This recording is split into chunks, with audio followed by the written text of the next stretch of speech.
कराची में एक और खातून ज़िबा कर दी गई। लाश की इत्तला पर पुलिस मौके पर पहुंची, शवाहिद इकट्ठा किए और पूछताछ की। पता चला कि ज़िबा शुदा खातून निजी टीवी चैनल के कैमरामैन की बीवी थी। पुलिस ने मकतूला के शौहर कैमरामैन को हिरासत में लिया और तफ्तीश शुरू कर दी। पुलिस के मुताबिक खातून की ज़िबा शुदा लाश कराची के इलाके सोल्जर बाजार नंबर 3 के एक मकान से मिली, जिसे कुलसूम के नाम से शनाख्त किया गया। बताया गया कि कुलसूम अपने शौहर निजी टीवी चैनल के कैमरामैन कमर आबदी के हमरा किराए के घर में रहती थी। जुम्मे के सुबह मालिक मकान ने घर का दरवाजा खुला देखकर घर के मकीन को आवाज दी। जवाब न मिलने पर झांक कर देखा तो कुलसूम की लाश पड़ी थी।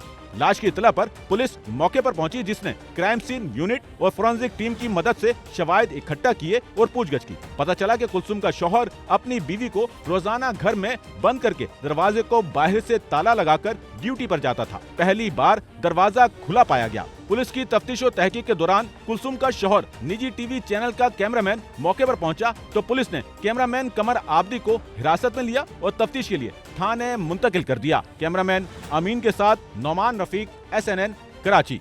सच्चल न्यूज़ नेटवर्क की वीडियोस में खुशामदीद। नाजरीन, वीडियो से मुतालिक अपनी कीमती राय का इजहार कमेंट बॉक्स में ज़रूर करें और चैनल को सब्सक्राइब करें।